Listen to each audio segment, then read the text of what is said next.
are glad you're still tuned in to SEETV. It is Sunrise at Sea here on SEETV, where we discuss current affairs and also your lifestyle talk show every morning just to power you up. This is the Twitter Jab bit, and today we are discussing the satellite that was launched into space by Uganda, which is a milestone that has been achieved by Uganda in these tough times. We have something to celebrate about. Now, Uganda on Monday successfully launched her first satellite into the International Space Station, following its construction by 3 Ugandans and Japanese engineers under a multinational satellite design program. What does this mean? Its importance, its significance, and that milestone, how can we harness this achievement to see that we achieve greater economic strides in this current situation that country seems to be facing?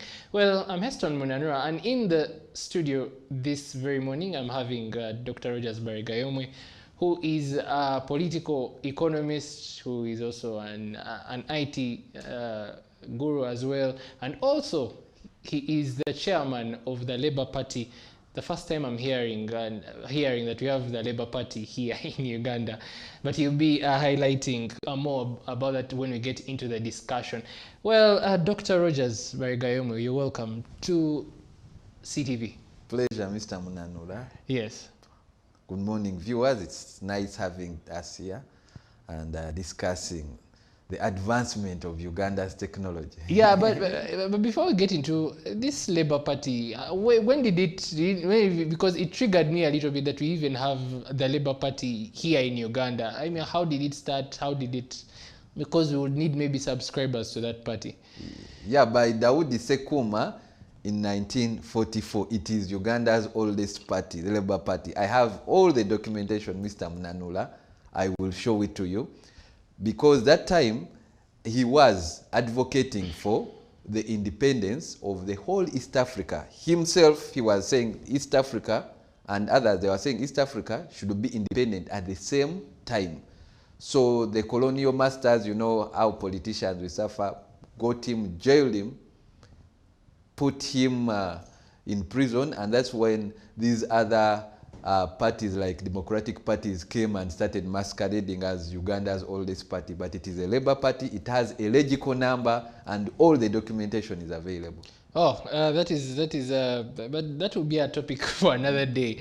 But getting back to the topic, what do you make of this in a looming recession that is hovering over our nation? Not only our nation, but even worldwide. Is sending the satellite into space the best thing we needed at this particular time? And if it is the best, why? One, it is a good thing to advance research, because someone said if you don't want education, try ignorance. It is good, but it is not the best, because as a researcher, by the way, researcher with 2 PhDs and 2 master's degrees, so I'm one of the highest level researchers in this country. I would say we would invest more in where we have comparative advantage. And in this regard, I wouldn't think it's going in space. Where does Africa or Uganda have comparative advantage in the world? It is in things like cultural issues. For example, if you told me to advance research or sponsor research, I will tell you, one, it is a known fact that for development to come to Africa, they said they should increase the number of knowledge, or number of PhDs. And these PhDs would be, I would say, in African culture studies, stuff like that, because that is where we have an advantage. I told you, do a research, let's say, on how being raised up in an extended family can impact one's life. That research can never be done in California, because I've visited the Silicon Valley many times, but you'll never find a typical extended family in the US. Yet here in Africa, it is there, and it is a very important study for us Africans. But in space, that research, for example, is collaboration. Uganda can never be on top of the game in satellite studies. You just actually right now, if you see what they are saying, is more of a collaboration, and they are being hosted. So you will, yes, you will do some advance, which is good, because if you go to see this study is going to help mainly security studies and weather forecasts, but it doesn't have a very big impact on a Ugandan or an African like the researchers have talked about. And these researchers lack funding. I've been a researcher, like I've told you, for the last 20 years. And we lack funding of these kind of studies. For example, I'll tell you, the first research I did, I was funding myself and well-wishers.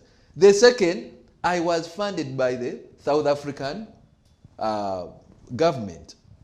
Because here, yet in Africa, they say, most of the countries actually spend less than 1% of their budget in research. All the African countries.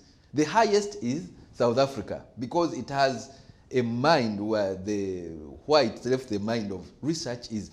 Look at the best economies. America and China spend more than 20% of their GDP in research. And that's why they're advanced economies. So this one is good for the country, but it is not the best. We should invest where we have comparative advantages. Many African, for example, I'll give you an example that here it is crazy, because how do people sponsor themselves for a PhD study? A PhD is that someone is willing to study. Instead, the country, Uganda, should be sponsoring students to do PhDs, paying them even. But people pay for a PhD in Uganda. Then you are going to the satellite. You are being crazy. First fund the Africa. That's why we have comparative advantages in our own studies. I'll give you an example. I went to Aristoc. The books, I have one of them in my library, on African, on Ankole cattle, is written by a white, a Muzungu. No African literally has written done extensive research on Ankole cattle. And recently, good enough, the president appointed an advisor on that. But that it should not be appointing advisor. It should be Africans being encouraged to do research on like indigenous cattle. This is our comparative advantage. Did you know that an Ankole cattle in South Africa costs over 100 million? So if we did research, even in carrying their semen and everything, because out there in the West, where the Ankole cattle are not, they take them as sort of a tourist attraction, but also their milk is rich in that it has special nutrients. That's why. So these are these researches government should be funding. So yeah, Doctor, let me to hold your thought there. As a prospective lawyer, there is a dictum in law that says, equity aids the vigilant, not those that are in slumber. True. Now, don't you think that we are waking up out of our slumber by, trying to, because being the 7th country, in Africa, hoisting into space, aren't we waking up to try and play catch up with these advanced nations by putting these satellites up there in space? Like I said, it is a good advance, and it's a good waking up. But also, like when you ask me the other question of, is it the best? I said it's not. For example, I'll tell you that Rwanda launched, Kenya launched. What I would believe, the whole East Africa would have done these studies together, because we are talking about East African cooperation, and we are talking about the president, because this thing has been ongoing. They first engaged Japan, Russia, Switzerland in these studies. What we would have done would have gone with the whole East Africa. It would have been less costly, because if we talk about security studies, we are thinking of doing a security as the whole East Africa, the whole block. So I would expect the whole block of Uganda, Tanzania, Kenya, Eastern DRC Congo, and Sudan doing a similar research.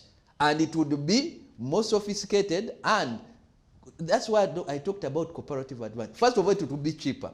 So it is, yes, a good waking up process. I didn't rubbish it. I said it is good, but it's being done in the wrong way.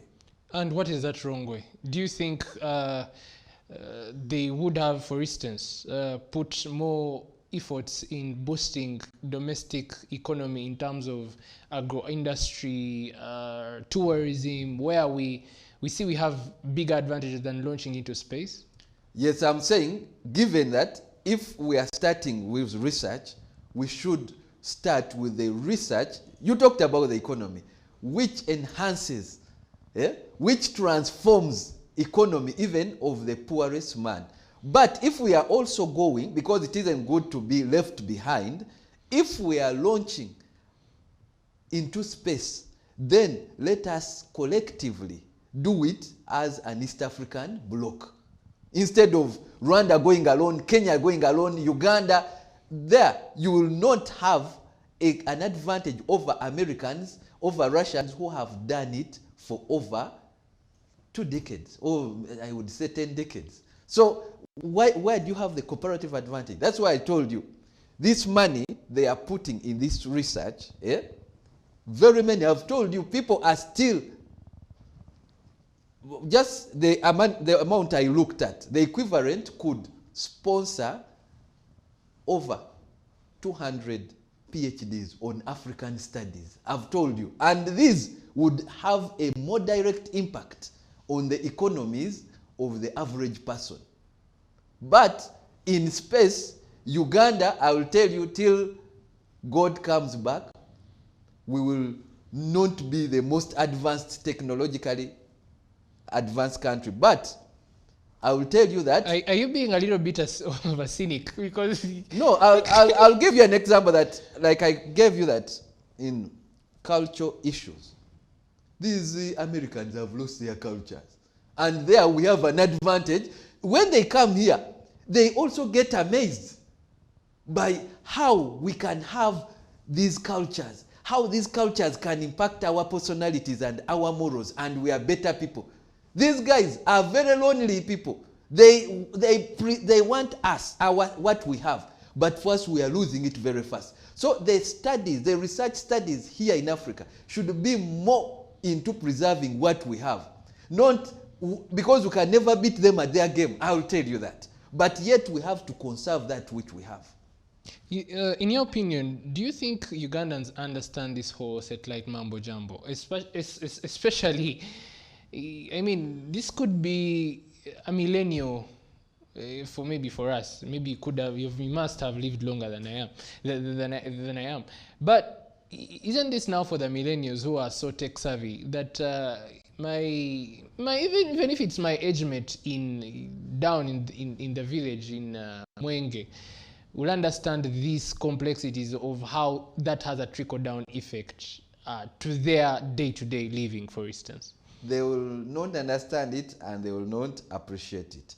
And yeah, that is also appeasing the millennials. And what, in the end, you will notice, I'll give credit, by the first satellite in Uganda was started by Idi Amin. Yes, in Mpoma. Yes, true. So it is a build from that side. And given Idi Amin's ignorance, as in levels of education, it would be unfortunate that up to now we haven't advanced on that angle. So it is a good thing.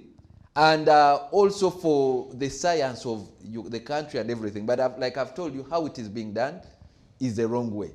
But like if we go to see the trickle-down effect, and I'm a researcher, let's measure it. It will not have any impact like that. Those resources taken to do more of the studies in the African context.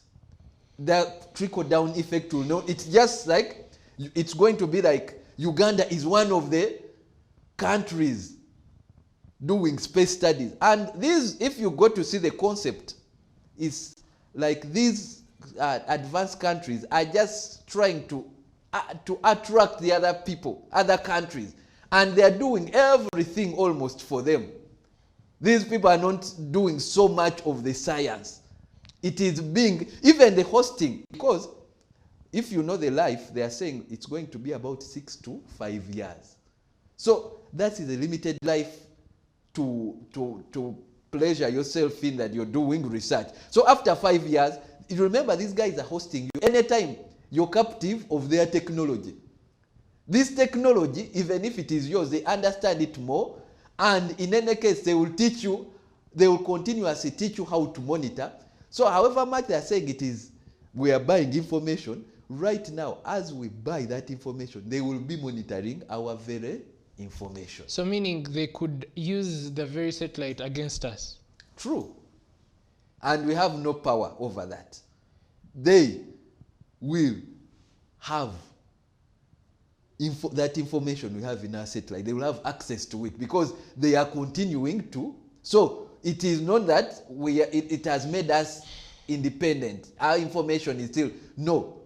For some time, and for me, I will tell you for always, they will have, because they've advanced as technology and they are the creator of the technology, they are the creator of the software, they have an upper hand even in those regards. But we say Ugandans are part of this initiative, and they did, I would say, maybe the bulwark of the research into this project. Yes, being helped by the Japanese engineers, and also now seeing that NASA gave us a helping hand. Can't we, in one way as Ugandans, pride ourselves in what we have achieved, even though casting some sort of light even on those small things? Because I would tell you, reading that book, I always quote it over and over again because it's one book that is really fascinating. I don't know if you've read it, by Walter Rodney, How Europe Underdeveloped Africa. And yes, he talks about how Africa was, historically, we are where we are because we were not given an advantage. Historically, we were the very place where we were being plundered of slaves, plundered of resources, plundered, by the way, even of mindset, yes, as well, true. And suffering a culture shock all through the centuries, even to the post-colonial era. We are still facing those. And now to dismantle that whole burden of history being unfair to us, don't you think such small pockets of advancement should be credited? And maybe as you also react, how do we dismantle that effect? Yeah, I applaud and I credit the advancement from the beginning. I insisted. But like you're talking about from that book, our development was interrupted. And that is part actually of the interruption of our development.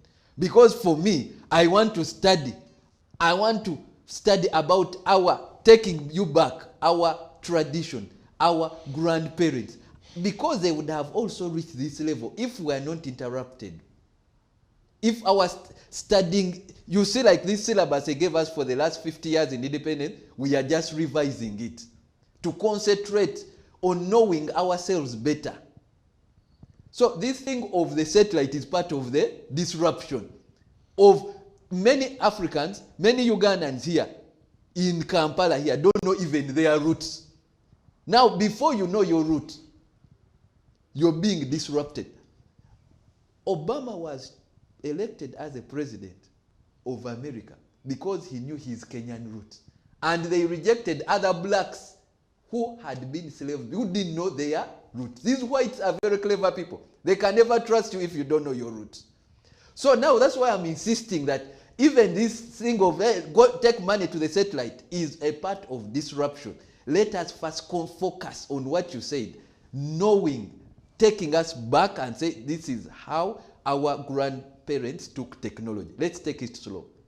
If you see Chinese, why Chinese are next to American? They've never interrupted their research advancement. However slow, they still eat their local foods. They still treasure their culture, and they live up to 100. They're one of the oldest people in the world. Africans, we used to do that. We used to have medicines, which now, because we take chloroquines, we've not done so much research in those medicines. That's where I want the research, the money to go back to. These things were not entirely bad. All our money should be more focused on that research than the satellite, where we don't have a comparative advantage. Having mismanaged the Mpoma satellite that you talked about, that was established by Idi Amin in 1975, do you think now it's a better time for us to achieve this milestone? The Mpoma satellite station that was set up by Idi Amin, it was mismanaged in one way. Do you think, anyway, if it could be mismanaged, let me even put the question, if it could be mismanaged, how well shall we even manage this? Yeah, and how sure are we that we are going to maintain this with the sheer incompetence that sometimes the government apparatchik sometimes seems to have? Shall we take this serious this time around? Yeah, that's why I tell you that one of the fears is the mismanagement, the level of incompetencies. If you see, like, privatization is a thing we welcomed, but has been mismanaged. The same Ugandans.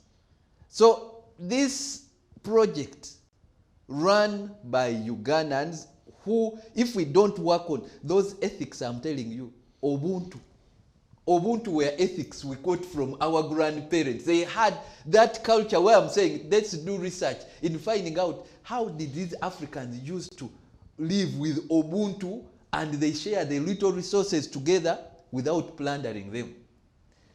I'm telling you, the one who brought this even project to the president, and even most likely they were thinking about how much money they will take out of the project.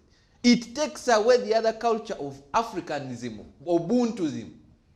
So for me, more money should be channeled to understanding ourselves and our positive culture, because Africans of all days never used to plunder.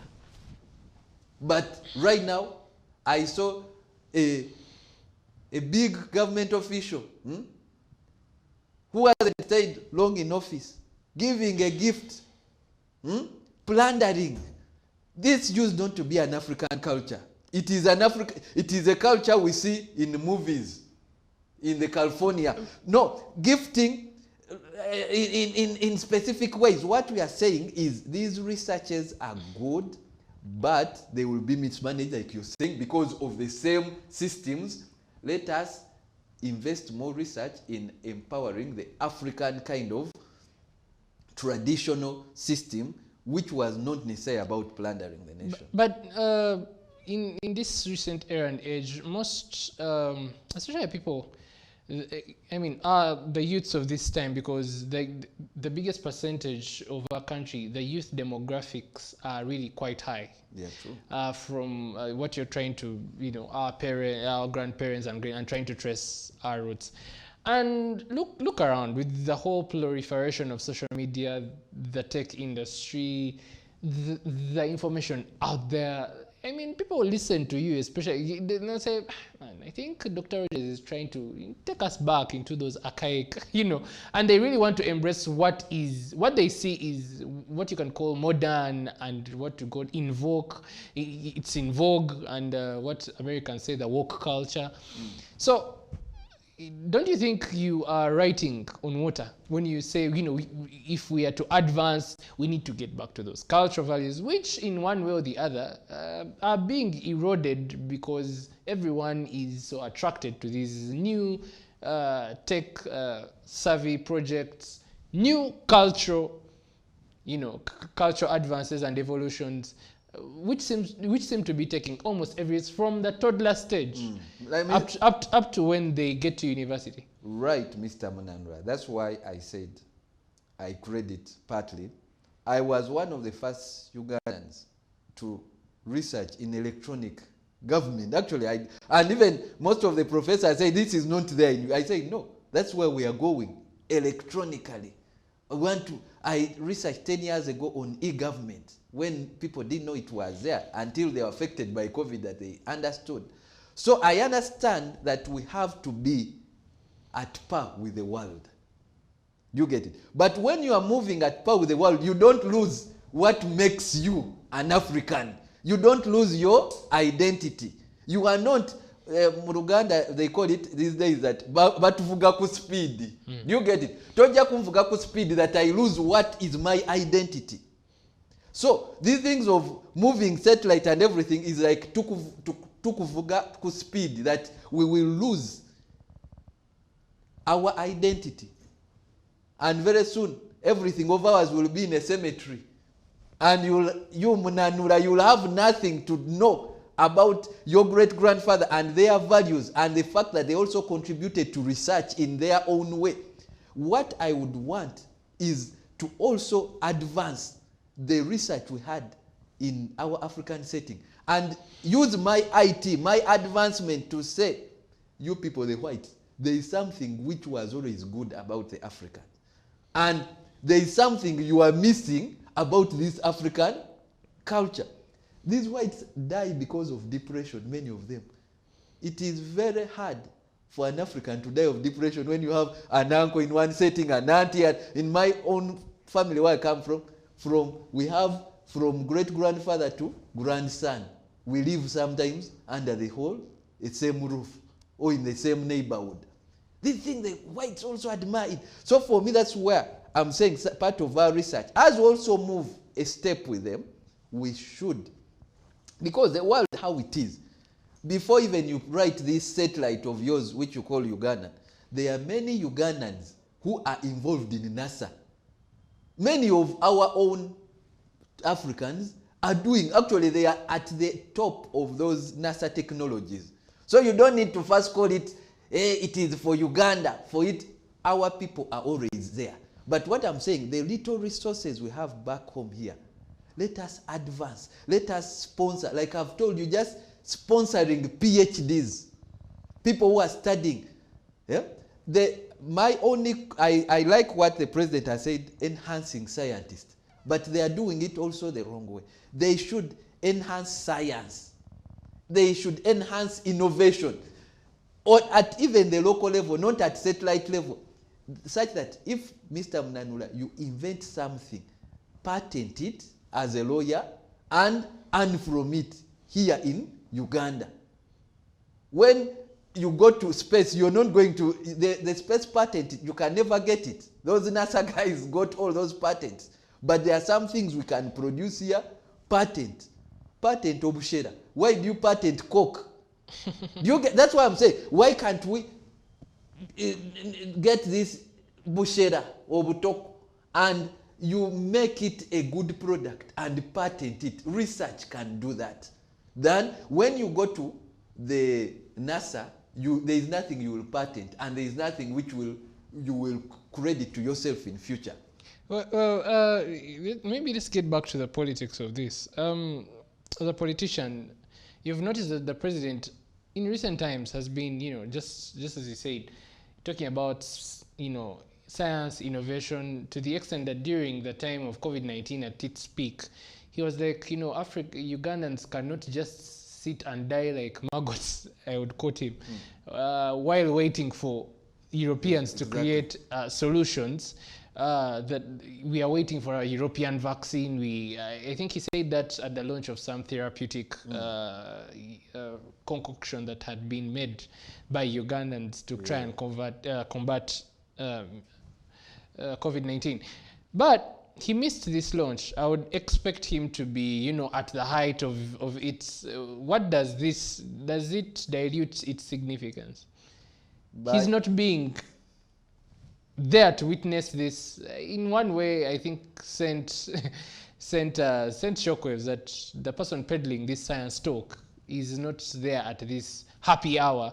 When, yes, he was represented by his minister. A president can't be everywhere. He was represented by actually the Minister of Science and Innovation. So what the president physically being there doesn't mean much. I believe he sponsored. If you looked at how it developed, it is actually his idea. And I'll tell you, most of the ideas, which is also a bit unfortunate, are ideas advanced by him, which can be launched at that level. But of course, it's also a contradiction from, like I told you, what he earlier said about advancing. COVID-19 was a wake-up call that let's advance our medicine. Let's see. These people, the West thought COVID would come and kill every African. They had started predicting. But there was something. One, God had mercy on us, but there is something which is also, we use our concoction maybe, and they are helpful. So it is a time, it's actually resonates with what I'm telling you, that we try to advance. More money should be put on advancing our research back home. It should come from less than 1% to actually more money than which is put in the military. Yeah? It should be about 10%. We should wake up, see how we promote our own product to the external world. Not only to, first of all, even within ourselves it is dying. Pharmacies are everywhere. That every African now, even where we used to take omururus, those, anything which comes, they are thinking of promoting. Those people who have already advanced their technology. But let's now start thinking about our own. Let's have studies sponsored on our own research. Now, Dr. Rogers, in one way, there are some cynics, some pundits, are saying, with the apparent stillbirth failure of PDM, the parish development model, the government is likely, in preparation of the 2026 election, say that the satellite launching is one of the great achievements of the national resistance movement.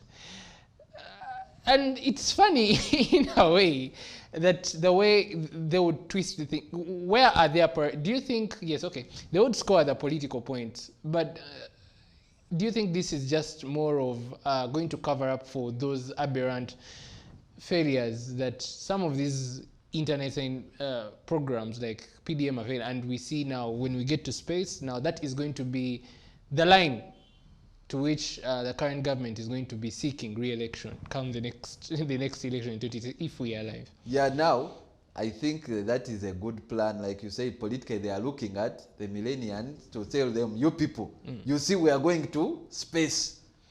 Yeah? And they will, and what I like is many times they don't measure, they say this is the impact and we are following it up. And that is also, Mr. Mnana, the very unfortunate situation we are having with this kind of politics of every 5 years. I would rather even we have an emperor. An emperor than being confused. Yeah?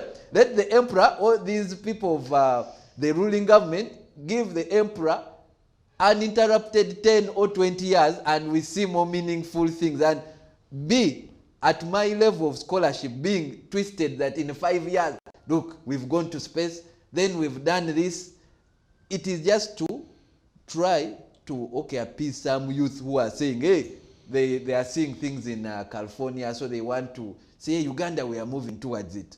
But the real impact, measurable impact, will not be there. At least not an impact to an African. Maybe impact to the West. So what I'm thinking, also me, I believe with you, like the present handlers are just twisting him to show him that there is going to be an impact. Even you'll have some things to tell the public that after 5 years, it is a big thing.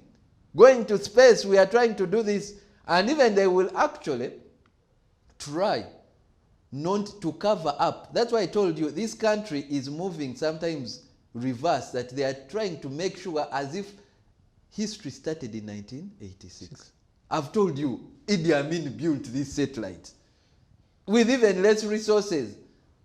But now they will even own this thing which was done by Idi Amin and show as if it is their own product. Because if I was seeing that Mpoma is going to still be the site place, but everything, I went to the Uganda Museum recently, and the documentation is showing that this thing of Uganda Museum, even the old thing, it's as if it was recently relaunched.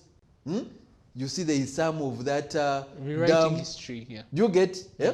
So I don't believe we should rewrite. Let's be proud of all our history, including Idi Amin. Yeah? And we'll be proud of even Yoweri Kaguta Museveni for his achievement. So this thing of everyone rewriting their own and say, twisting, it will judge you wrong, because some Ugandans will be here for more than 100 years. So to me, the handlers, especially in the NRM Secretariat, they take some of these projects to their own advantage. Yeah? And milk. With even, yeah, because they milk political capital out of them. Exactly, because for us in research, you cannot start something with even not crediting the former. But even in their launch, where have you seen Idi Amin coming up as one of the first people to build a satellite station in Uganda? He's nowhere, which is not helpful. Let credit go where it deserves. Talking about research, Doctor, the 3 Ugandan satellite engineering students, I think Edgar Mujuni, Derek Tebusweke, and Bonnie Omar, were awarded with master's degrees in software engineering skills, and have been in a training process. Do you think now, as you talked about sponsoring studies and all that, we have now gotten to the capacity of training our own to manage such very, very complex technological advancements? Yes, right step, right direction. And many of these young people, that actually to me is one of the positives, that they will get motivated, that if I do space studies, I can, in my country, I can work somewhere connected, I can. The only unfortunate thing is, because of the poor pay and everything, most of these people are going to be fished by the bigger companies and more paying. You get it? The Silicon Valley. Yeah, so, but let the young people be encouraged. And this is an eye-opener. Many of the young people, and I give credit to government, on this I give credit to government, that let people be motivated, but more of the sponsorship. Like you said, I said, no, if you look at the money, which is, they say, enhancing salaries, which is also good, but if it goes directly into developing these young researchers, exposing them, then we are going in the right direction. Well, in this kind of recession we're in, as we speak, government intends to spend a total of around 104.5 billion to develop, launch, and operationalize these 2 satellite, installations, including the one launched on Monday. Is this expenditure worth it? Yeah, it really, even Jesus said that there will always be the begging, the crying. There will always be the poor among you. But it does, having people who won't help, won't stop us from advancing as a country. At one time, someone said I won't help, won't wait for a certain region to develop. No, but we should, you had from the beginning, we should put attention to even these people who are grappling because of a poorly managed economy, yeah? But it should not also stop technological advancement. The unfortunate bit of it is that the technology advancement should also be monitored in equal terms. What we know here in Uganda is such a thing has been launched, it has been launched on the paper. It will not be monitored. The next time the Auditor General will tell you this is also taken as classified accounts, we don't audit it all, and it will die a natural death. So let us have accountability for even this project continuously. Let's see more Ugandans, the young ones, skills and everything, be helped. Let more sponsorship be given to these young people. And it will also, without forgetting this, what the economy is doing to the average Ugandan.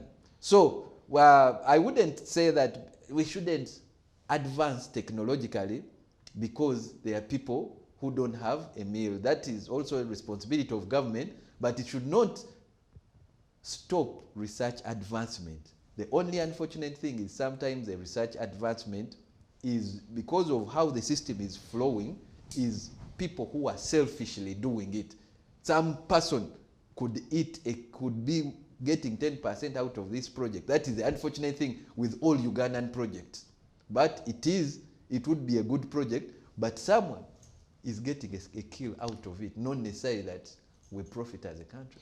Well, with a country that, borrows colossal sums of money, and sometimes this money we borrow, remember, obviously the borrowing, they're either concessional grants or, those loan agreements. In fact, recently, Kosase unearthed the fact that our airport was mortgaged to the Exim Bank, and this in a very shoddy way.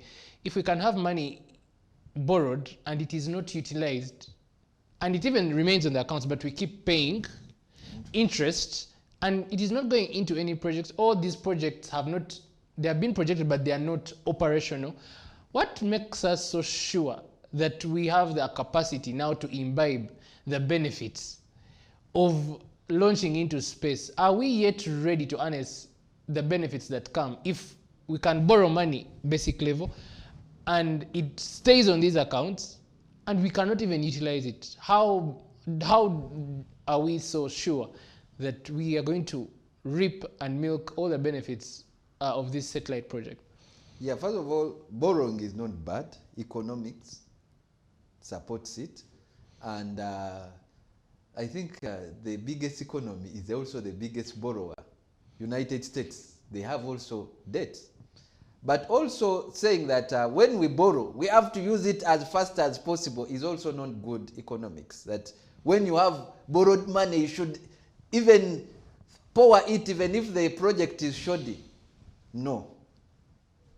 Sometimes money is borrowed, but when we are less prepared, it all comes to planning, prior planning. The problem is our planning has a political angle. When you look at those economies, because the way their democracy is structured, no one plans 5 years. For us, we plan 5 years, 10 years when someone is alive or their son or what. Those economies plan 200 years. So if you borrow and you are planning for 5 or 10 years, that money will go to waste. But if you borrow, most likely for a long-term project, it will be beneficial. Because one of the benefits, unfortunately, for even most of these projects which are going to fail, is that you even learn from your mistakes. But we've kept learning. We've really, the lessons, we've had projects that have become white elephants and very glaringly have, imbibed most of, government coffers. And that is the very fear that most Ugandans that are looking at this satellite project, that yes, we have launched this space, but are we going to utilize it? Or it is just going to be, we will clap our hands, go for the official, ceremony, and we can't even account for what that is helping us in terms of security, in terms of, if we can't even use and plan well, we seem to be shooting first and aiming later. Then the question would be, do you think Minister Musenero is looking at the project more politically or more economically? This is a cost-benefit analysis. The unfortunate thing I've told you, and which is being created by the NRM government, is that they've put everything a political arm on it. I was recently looking at technocrats who are being posted. These are failed members of parliament being given to head national science and technology. This one failed in parliament. One is heading the, insurance regulatories.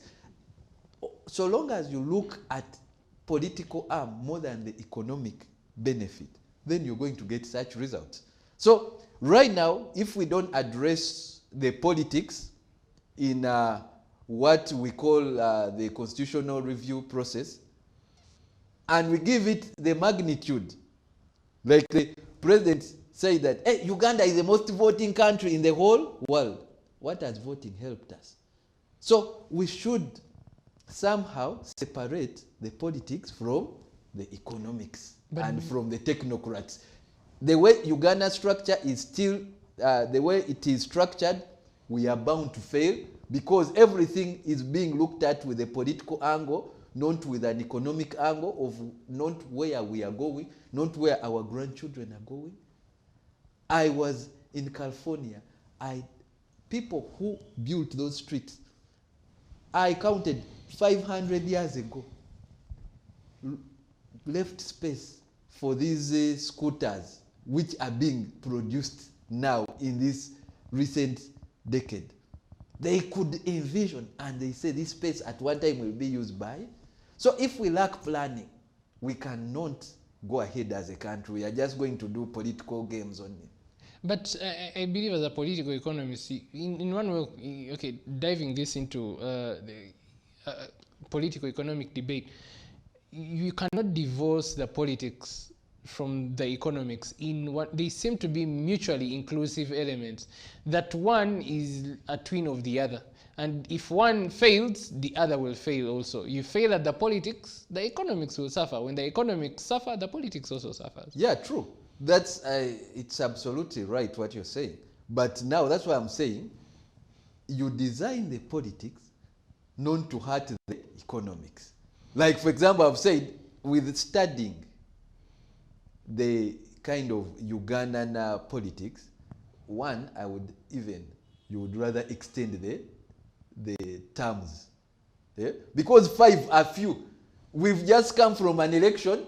You see people are mad here endorsing another person. So if it was maybe a 10-year term or 7-year, someone even who is elected can do more economic issues than being appeased. Then, unfortunately, I will tell you this, even as I believe a bit in democracy, is that for Uganda, we are almost having signs of a failed state because the political system would rather actually have a dictator, maybe, who is more interested in our economy than having a people pleaser, who will let people go on border and kill themselves because he wants votes.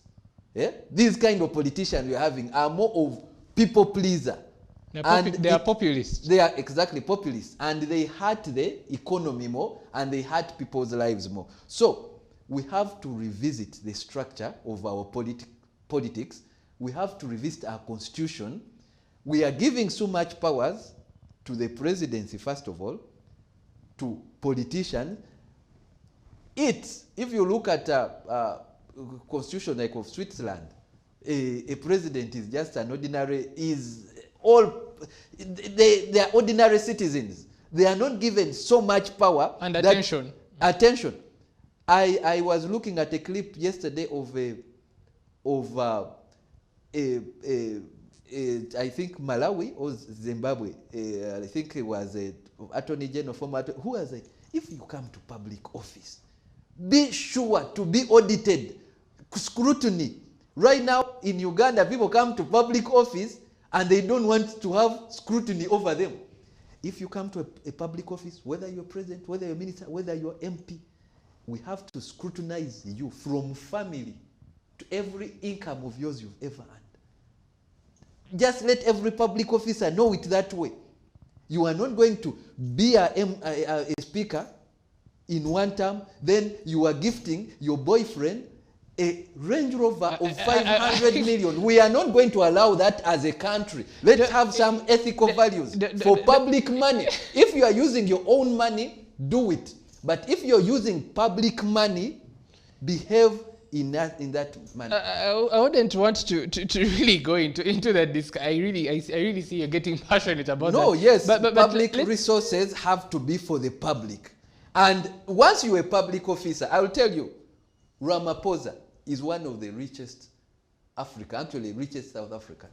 But there are laws that they sign that if now you're going to be president of a country, there are some transactions you are not going to do, even publicly, just for the ethics.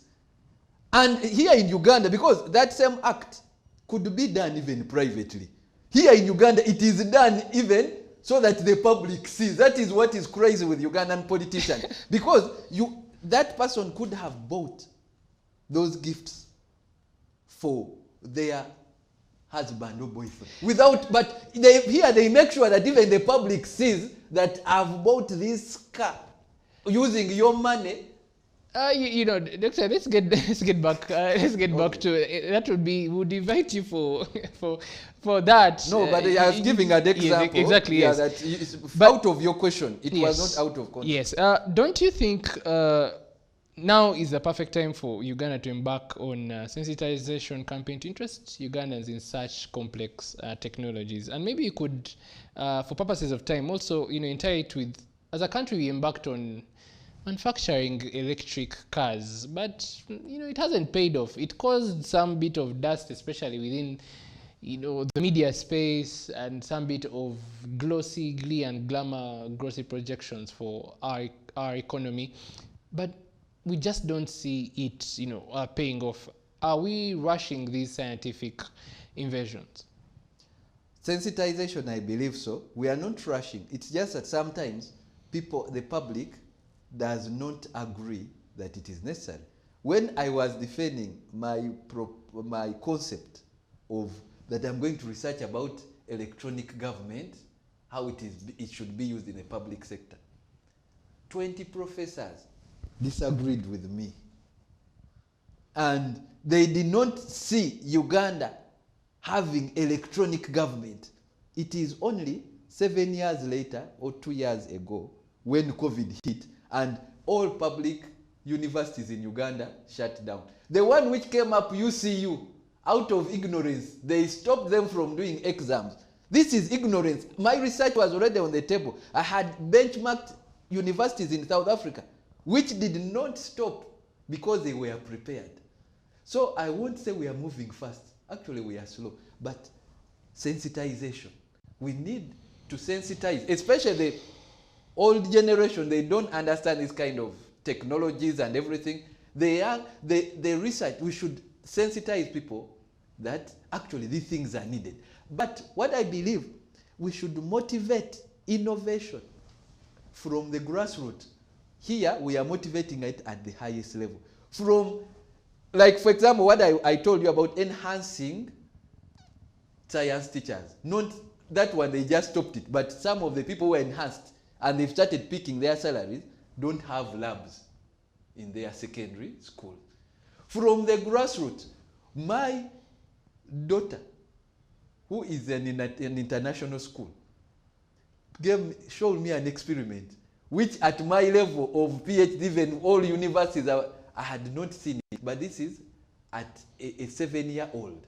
So it shows you that now these schools, for them, they've started doing it at a because she's 8.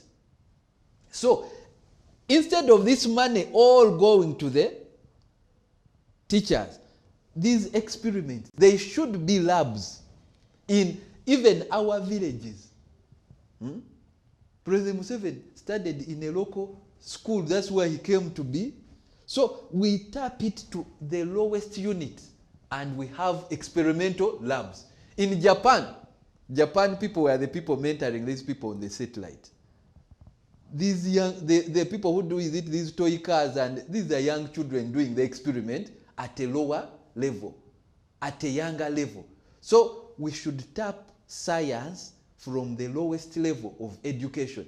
And I thank our government for this new syllabus. It is addressing some of those bits, but about 40%. A lot is being left out. We are practical, we are Africans. We used to drive these cars of wires. And also using sleepers, and you just scout that around. And exactly. But that one, is there government funding on that at that level where you have these wires and these technologies and you take them to the P1s and the P2s, and they start science at that level?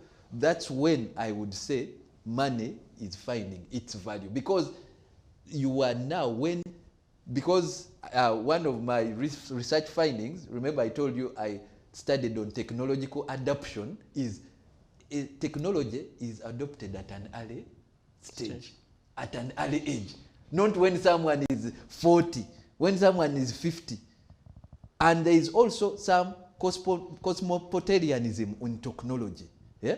So right now, more technology is in the cities. Because we've unfortunately kept one city here in Uganda. But when these people are exposed, the more people are exposed at an early age. Also, let these young people come from the villages. That's why I expected some of the resources of this science enhancement would go. Let them also come and see. Just be introduced. There are those tours, science tours. Let someone not be condemned to their village until they are 16 years. By the time they are 16 years, or 20 or 25, you cannot get anything out of them. Let them be exposed as early as possible. Yes, so you would also react to the other question that I had tied in, that we've started these invasions and they are not really paying off. The electric, cars, the buses, and, they seem to be, yes, they exist, but we have not yet started feeling the impact. Even, I think, recently, the Tondeka buses that they say they're just being assembled here, but the raw materials are not from here. So we are still, that you import then just assemble. What is the problem? One, Ugandans haven't owned, and actually they even think it is a gimmick. Like you've said, you're one of the most exposed, but you are saying it is assembling. So most of Ugandans, including me, haven't believed that these things actually are manufactured here. So I would ask, first of all, what do these patriotic classes do? Ugandans, we are not so unpatriotic. We don't believe in our own. Even when the patriotic classes were established, they were established to address this cause.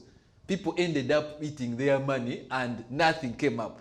But if Ugandans owned it and they were seeing it, they are seeing this starting to observe from the village level. Yeah? Personally, I went to East Africa University. About 2 weeks ago, I saw those electronic vehicles. Yeah? But how many people, how has it been displayed to show that these parts are being bought from this source? All the parts. Now that's where government should show the whole process.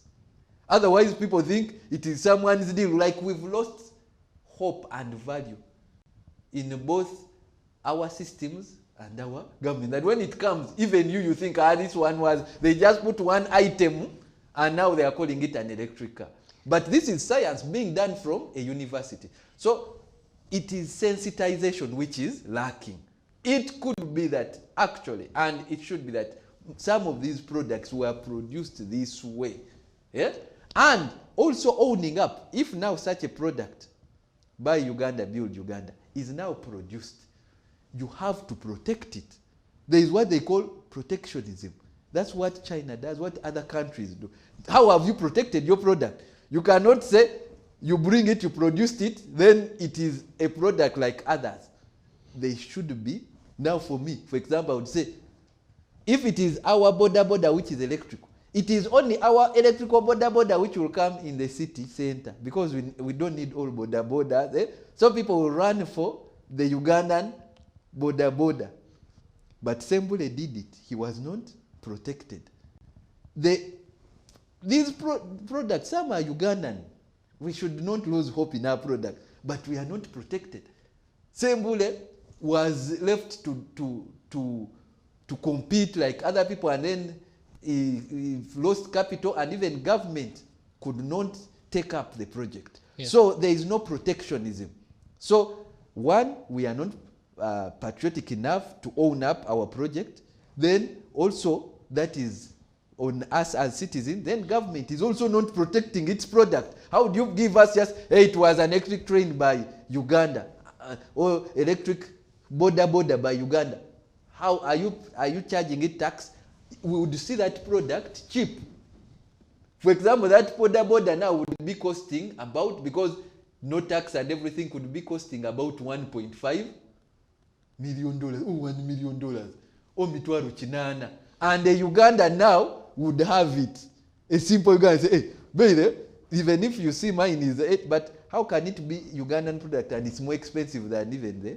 Yeah, I'm afraid we are running out of time, Doctor, but you're parting short this morning. I had so many, I thought I would spare some 10 minutes to, trigger you on some, philosophical bit of culture, culture and identity, and your perspective of how Africans have lost their culture, and how that is affecting our, advancement. I mean, that would be, I'm afraid we are out of time, but what is your parting short this morning on Sunrise at Sea on this very topic? Yeah, it's that I urge government to invest where we have comparative advantage. There are issues where the British were even better planners than our governments which came. They said Kenya, Uganda should grow coffee, tea, and cotton. The same wouldn't be taken to Kenya. They give other products to Kenya because they knew it is a similar product. And that is even the spirit of East African cooperation. To cooperate, you cannot, like what President Ruto said, that we cannot cooperate in poverty. You have to bring what I don't have. Oh, yeah, sure. So I think we are, with this investment of satellite, is not in our best area. And yet, if our best area is covered, I would say go for satellite. We have areas which are not covered, where we have comparative advantage, and I would expect a lot of more resources there. But I applaud whoever did this thing. It is a right thing to do. It is good to do. However, we should invest where we have comparative advantage. And for, of course, laborers, I talk for the laborers in Uganda, in this case, it would come, the impact should come. We should see more impact in more of the workers gaining from these resources. How many? Because this one is 3 Ugandans. Yeah? But I would want an investment in resources where the trickle-down effect will be on about 10 million Ugandans. And as a chairman of Labour Party, I would say this is in the right direction. Well, thank you very much, Dr. Rogers Barigoyomwe, political social analyst and chairman the Labour Party. Well, we've been discussing, the significance, the importance, and also what this means for Uganda to launch, that satellite into space. And a lot you can follow this on our YouTube and on our different social media platforms. I've been Heston Munari. It has been the Twitter Jabs topical discussion as well on things that are trending on social media and in the mainstream media. For now, I'd like to say, I'd like to wind up by telling you to keep tuned in for more programming. Bye-bye from Sunrise at Sea this morning.